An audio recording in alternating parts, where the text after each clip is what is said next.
shoppers.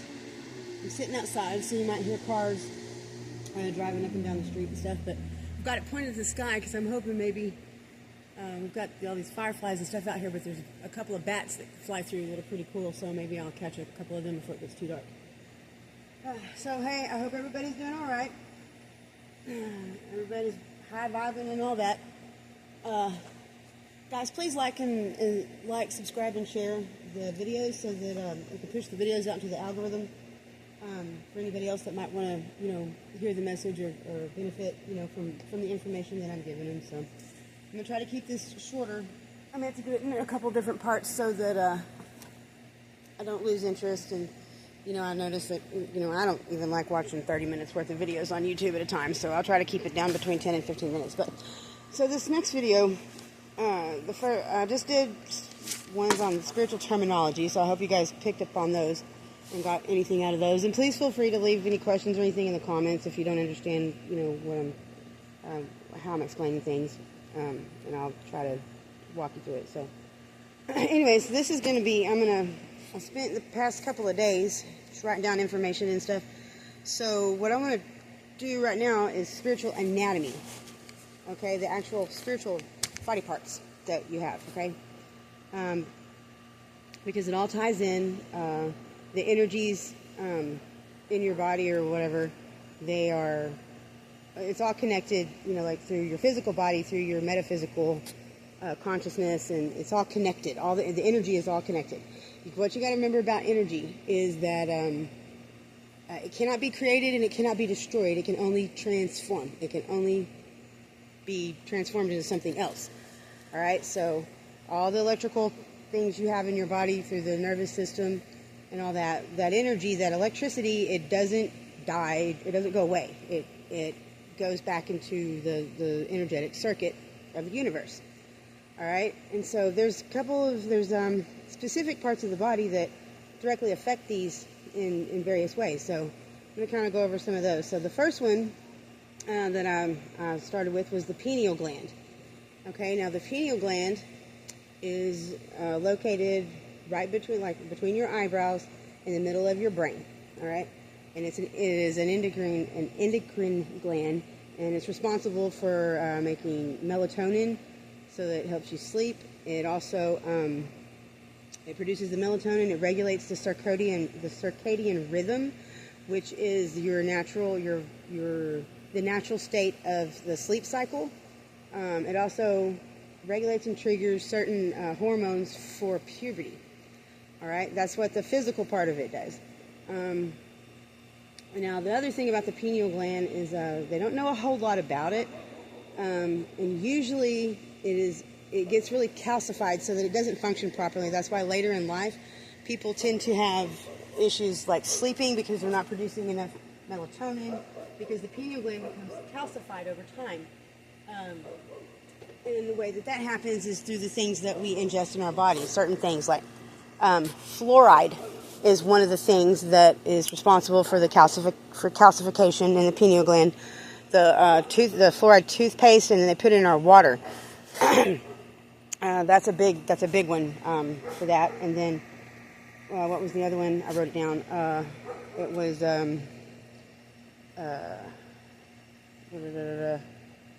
caffeine. Caffeine and sugar are the other two culprits that will calcify and seize up your pineal gland so that it won't produce the melatonin and help regulate the sleep cycles and stuff like that. So that's what it does on a physical, on the physical functions. The spiritual functions, though, all right. Philosophers believe that it was the primary gateway between the body and the mind, and it's what connected the physical body with the conscious mind. It's also known as the third eye. What the third eye is, and that was considered to be by the Egyptians the gateway to the higher consciousness, and the deep intuition is where that comes from. I'm going to have to turn the light on. I can't see the shit. And it's the eye that can see across the veil. And I didn't go over what the veil was, but the veil is the the spiritual layer between the 3D and the 5D dimensions. Okay, it's separated, kind of like a little invisible, like energetic membrane. All right, and you can't just walk through it like that. You have to consciously astral project or astral travel over to the 3D through the veil. All right, so that's a big deal. So whenever the pineal gland calcifies, and if you'll notice, like all of the functions for it has to do with your sleep when you are in your subconscious state of consciousness through the subconscious. And so whenever it calcifies, you actually lose that connection to the subconscious part of your energy. You know, and that's a lot of times, like, you know, people, that's where you dream. Is, you know, when you're sleeping. And the pineal gland also produces the chemical DMT. I'm not going to try to pronounce the word because I can't, but DMT is a chemical compound that is produced produced in birth and in death and in high stress situations. All right, and so. And you can also, like, you know, make it or whatever, but, you know, it's illegal. It's a spiritual hallucinogen. And I will say I did have an experience with it one time that I will never do it again. It was so scary. But anyway, so that's that DMT. That's also called the spirit molecule. All right, because it does aid you to, like, separate your consciousness from your physical body. And you know, you hear people when they're doing that, when they're, you know, it's in their system. There's like different levels and stuff you can go. I don't know. You read up on it. There's just like different things that happens, but they consider that to be a very spiritual thing.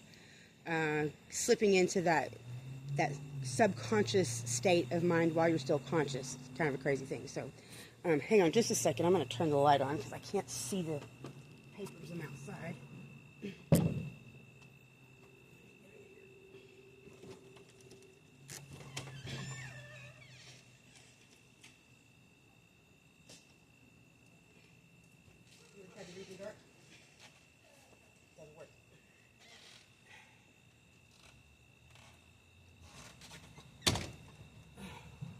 Okay.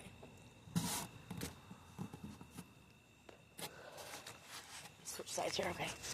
Now I can see things. Okay, so so when it malfunctions, the pineal gland, when it malfunctions again, it will reduce the amount of melatonin. It interrupts your sleep patterns, and it's also directly linked to the calcification, or they're linking it to, like, the Alzheimer's and dementia is also one of those things. So on the divine level, the pineal gland is responsible for opening up the portals of the subconscious during sleep. And so you can kind of make the correlate, the connection of the pineal gland to the subconscious energies and how that actually works. Now, you can actually decalcify it by doing a few things, like, you know, cutting out sugar, caffeine, and also, and, you know, reducing fluoride. They make non-fluoride toothpaste and stuff like that. Drink spring water. That flushes it out. Also, when you increase your vitamin K2 and D3, that also supports your pineal gland. And you can also listen to pure tone frequencies of 963 hertz, and that will kind of break up that calcification too. And you know, listening to that with breath work, which I'm not really going to get into breath work because it's something I just started doing recently, and so I don't really feel, you know, like proficient enough with it to try to explain it. So you can always go and Google that information to learn how to do that, and, you know, practice it. So so that was the pineal gland. The next thing that is directly linked to your spiritual energy is your central nervous system. Okay. Now, how this works is that your brain is like that's the source of it. And I know I haven't gone over the universal laws yet, but as stated in the laws of connectivity and the laws of vibration, through those two things, when you have a thought, it produces an electrical impulse. All right? And that impulse is sent. It travels throughout the body, And this energy is what connects it's what sends signals all over your body that your brain tells your body what to do. All right. And again, that is the energy. All right. So anytime I'm talking about energy, it's always, it needs to, you should relate the energy that I'm talking about directly to the energy of source, like the spirit. Okay. Because that's where it comes from. All right. And so, the energy is what connects the consciousness to the physical functions. All right. So you can consciously reach for something, but at the same time, it also has a subconscious function. Your heart beating is a signal that's sent from the brain, to keep your heart beating. That's a subconscious connection. All right. And so, what did I write here? Let's see. And so there's what connects the consciousness to the physical functions, the consciousness being shared by the universe as a whole, and I'll go over that when I get ready to do the universal law of connection. It is through the nervous system that we can connect our physically with each other. If you really work with your energies, you will know that you can actually feel somebody else's energy, and that is the energy coming off of your central nervous system, those electrical impulses, the energy that's produced, the vibration. All right, and so we can connect with each other through that. It also picks up energetic signatures that hone in intuition, and that would be like a subconscious function of it. Which intuition is actually, they found out that is actually part of how that works is it is also a chemical or a hormone that is produced in the pineal gland is what helps your intuition kick off. I think I talked about intuitions. If not, I'll go over those later.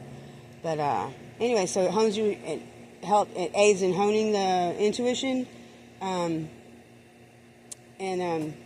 to help you develop higher sensitivities and actually be able to connect with source in the 5D once you get there. So that takes a lot of dedicated practice, though. It's a lot of breath work, a lot of meditation, a lot of concentration, which I've actually just recently started trying to actually, zone in my energies and stuff through meditation and stuff. It's pretty cool. I guess it's kind of like working out, it's not really easy at first. And so far the spiritual anatomy is what ties the connection of the mind, body, and the spirit, which is the big three. All right. So you have that. If you can understand that the central nervous system runs on electricity. All right.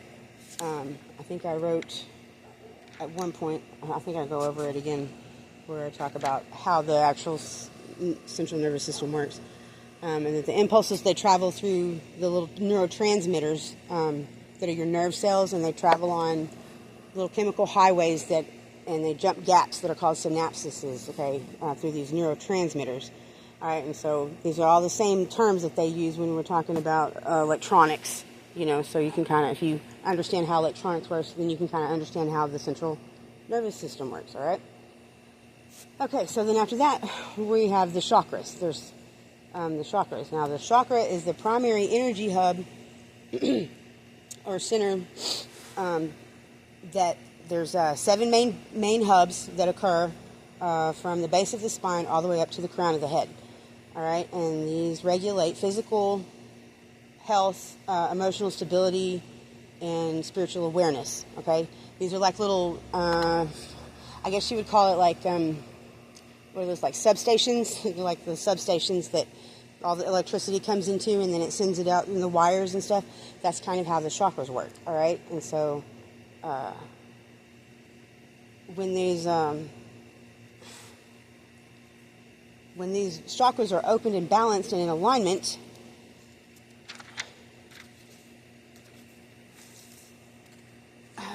they will open up a clear path for the energetic life force, all right, which is the main energy that humans receive from source, is the energetic life force.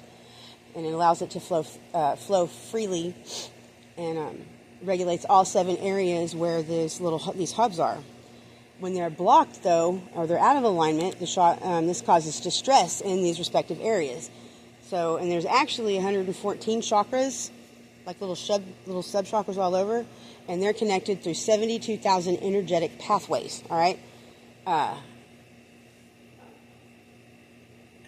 And these usually, but most healers, like Reiki healers and stuff, they usually just concentrate on the 7 chakras, because once you repair those, it kind of lines everything back up already. So if you just kind of, in your mind, kind of think about a hub with these, like, little wires going everywhere, sending out little, electricity, energy, through these pathways, all right? And so these will, the other ones you have to line up with acupuncture on little pressure points and stuff. It is kind of how that works or whatever. So the first chakra, let me see what time we're at. Okay, so I'm going to close this video, and then I'll start another one, and I'll go over the chakras, because I'm already at 15 minutes. So anyways, I hope you tune in. Thank you for listening. I'm sorry if it's a little boring. I am really trying to figure out a better way to make it a little more exciting. Really, it's just for information, but anyways, I'll pick up the actual individual chakras in the next video. So thank you for everybody who's listening while I sit here and talk to myself in the dark.